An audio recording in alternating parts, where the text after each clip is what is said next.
Alright. Does work.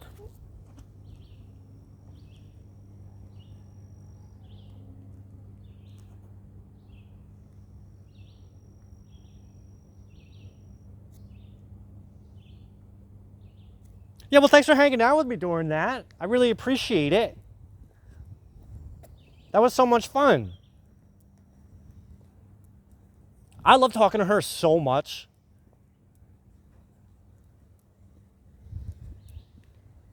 It's literally my favorite thing to do. But it's so scary. Oh my God, I'm so intimidated by her. I mean, she's this little things, not really anything to be intimidated over, but I intimidate myself.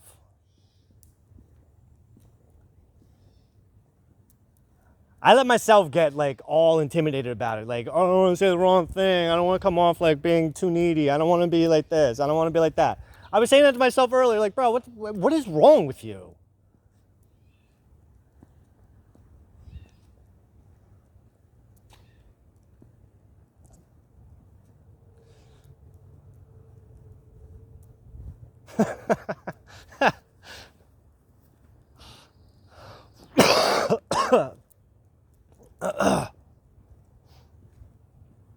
I think I'm going to bring her in on this from now on.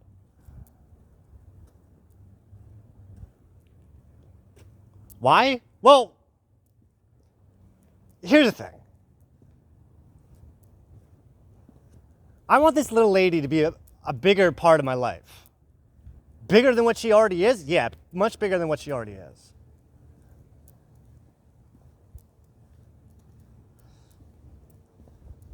So basically, what we have to understand is, like I was saying earlier, in order to make any kind of great or impactful change into one's life, one must do great and impactful things for oneself. Because the more that one does those things, the more watermelons that they drop so they can catch more cocoa nuts.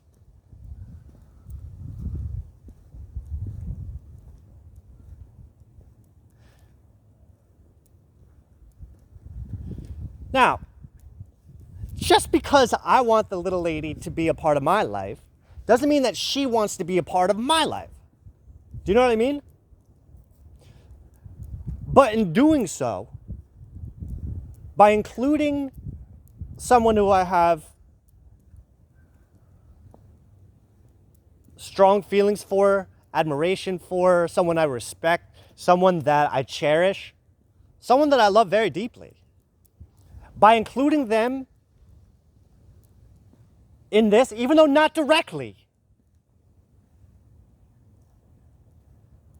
as in no physical person there. There's no physical person there. See? But the intention is to eventually have another person, maybe someone else holding this goddamn thing. This way I don't have to worry about it. My arm gets tired.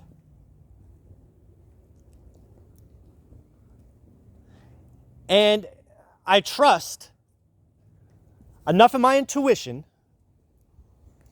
that her role in my life is to help me get to that place, get to this place where I want that other person to be actually be in my life. My last relationship,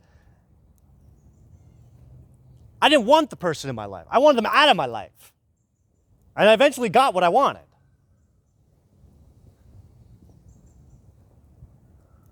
It took years, but eventually things worked out exactly the way that I wanted them. But because of the way that that relationship had turned out, once I started working on myself and I started to realize what I need, I started to start putting the pieces together of that partner that makes the most sense to me. So over the years, I've met lots of people. Some people I like more than other people. Some people I like less than other people. But everyone's got a little bit of a quality that I like.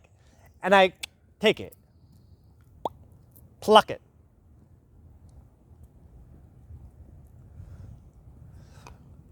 As in, what does this person bring out of me?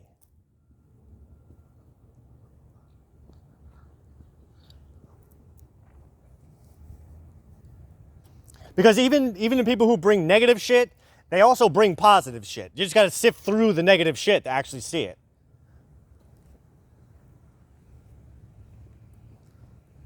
Because now consider this, right? Let's say my lady friend was as much a part of my life as much as I wanted, right? Literally right there. I am shy. I have a very difficult time opening up and being vulnerable with people. 99.99% of our relationship is based on Messenger. They're like 90. 99.999.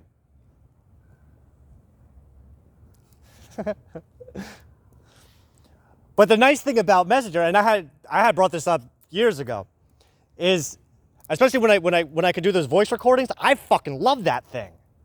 Because one of the difficult, which is why I love this too, because one of the difficult things about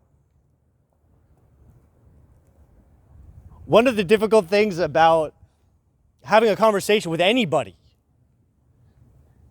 is that person can shut the fuck up long enough for you to say everything that you need to say. Because you're not just saying it for their sake. You're also saying it for your own. I'm saying you, but I'm talking about me. I don't know about nobody else.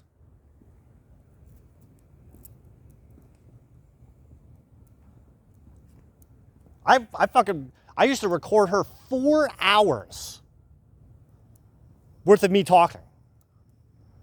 I'm the talker.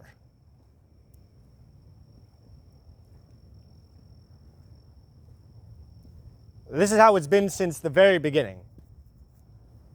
And I'm okay with that because what's my favorite thing to fucking do? Talk. What's my favorite thing to talk about? Me. I love talking about me. I'm the smartest, I'm the funniest, the handsomest, most charming, most successful. What makes me the most successful person? You're living in your mom's spare room, dickhead. So says they who define success as a dollar sign.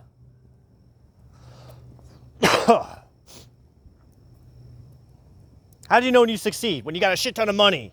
Yeah, exactly. You have a good insurance plan. See, I look at it as like success comes from succeeding at doing things. Succeeding at overcoming challenges. Succeeding at transforming a problem into a solution.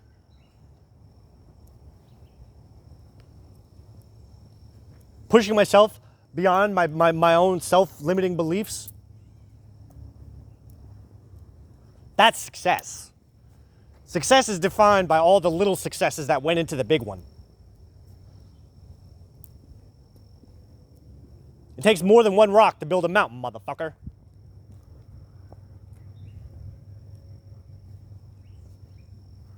So you better start looking for your rocks and start piling them up. That's a metaphor. If that went...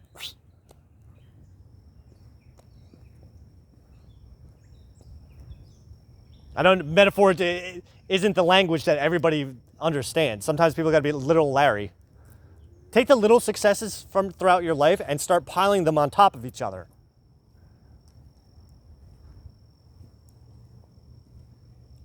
I never succeeded at anything. There you go. Start succeeding. You succeeded at not succeeding. There you go. You succeeded at failing. There's another. There's one. Throw that one on the fucking pile. Don't let them all go to waste. Every failure is a success. I failed the New Jersey real estate license exam, but I succeeded at failing it. I succeeded at getting to the goddamn place. I succeeded at starting it and finishing it. And I succeeded at not being prepared enough. No. I was as prepared as I needed to be.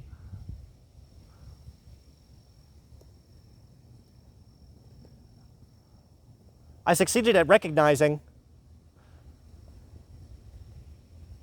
how I have to be thinking in order to retake that test and successfully pass it.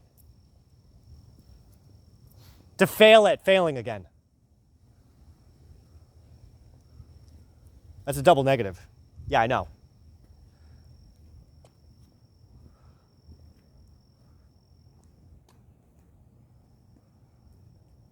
Oh, shit.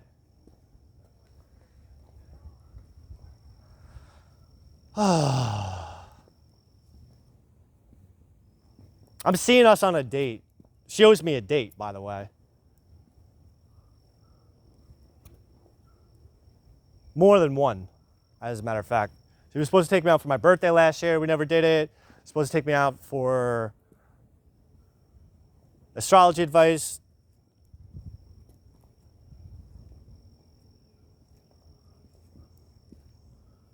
I think if I really think about it, I could probably milk out a couple extras too.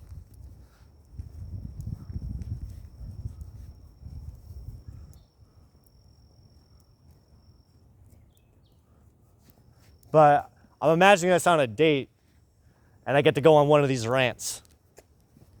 Fuck, I love listening to myself talk. That's all smart shit. And I'm right. And all the advice I give is the advice I give myself. Not one of those assholes who doesn't take, I should start listening to my own advice. Nah, the reason I am where I am at is because I follow my own advice. I started taking my own advice in 2018. Best fucking decision I ever fucking made. And it's really easy to do. If you got a pen and a piece of paper. What's troubling you, my son? I want to go on a date with the pretty girl. Tell me about it. It's not fair that I always have to do things by myself. And I feel like I'm at a point in my life where I'm ready to not, that I kind of need somebody else to help me progress further. I'm tired of being by myself all the time. You're not by yourself. Look at it like this. You have her anytime you want on the other phone. You just brought her, you just shared you just brought her to work. You brought her to work with you today. And yesterday. And you even said it yourself. By having both phones out at the same time is like having everybody all together.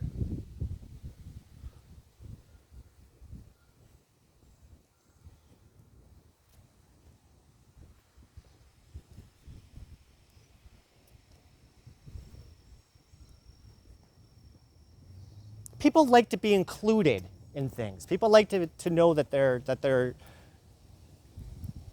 wanted. That's a nice feeling.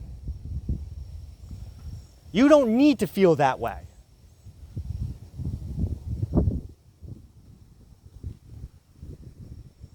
You have the benefit. You have a benefit that a lot of people don't have, and I think I'm not going to say you take it for granted, but I think you forget about that sometimes. Is that you exercise a degree of self-love that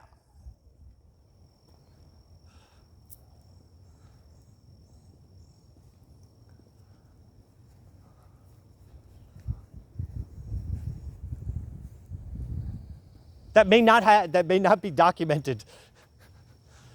Possibly. This is beyond narcissism. This is beyond toxicity. This is a relationship with self that I believe should be the model moving forward for everyone. Now, I said model, not the template.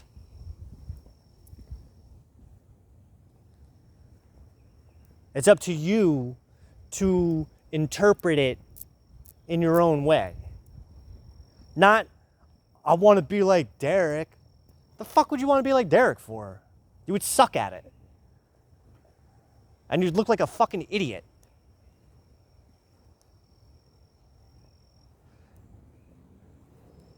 I just happen to have the benefit of knowing that everything about me is amazing.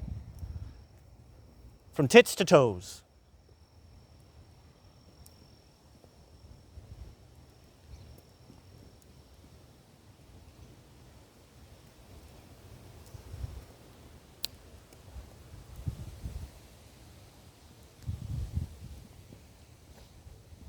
Aww.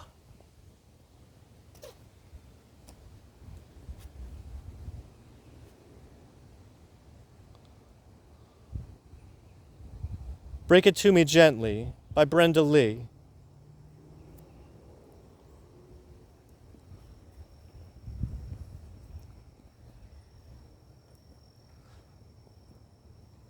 I was hearing her in my head going, just break it to me slowly. Stop dragging this out. Just tell me that you don't want me. Of course I do. I used to think like that. That she was just kind of stringing me along. But I forget, shy. In like the cutest way. I don't know how she is with other people, but I know how she is with me.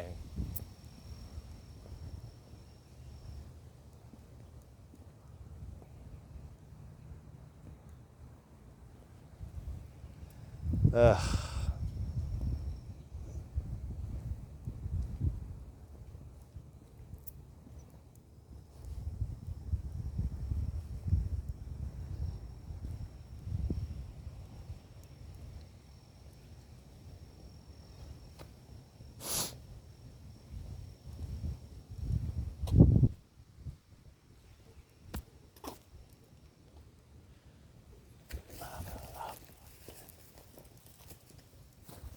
Boop.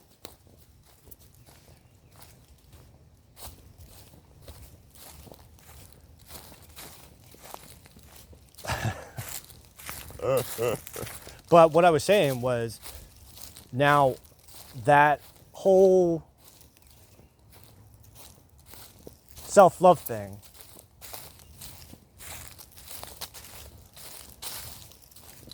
I mean, a lot of horse shit that people say, like, hey, oh, love yourself. Don't look for love outside yourself. You got everything you need inside of you. No, you don't. You don't. You don't have everything that you need. Trust me. That's why there's two sexes.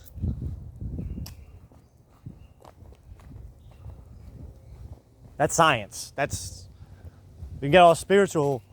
Nigga, we get all spiritual you want. But science is science. This is spiritual science. So is metaphysics. And because of metaphysics, I'm right.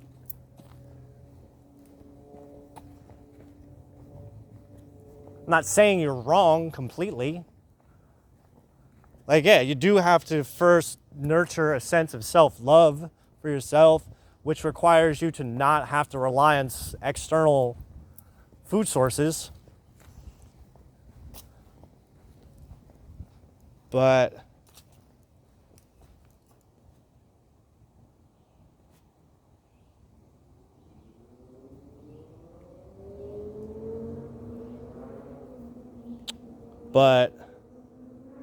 oh, come on, man.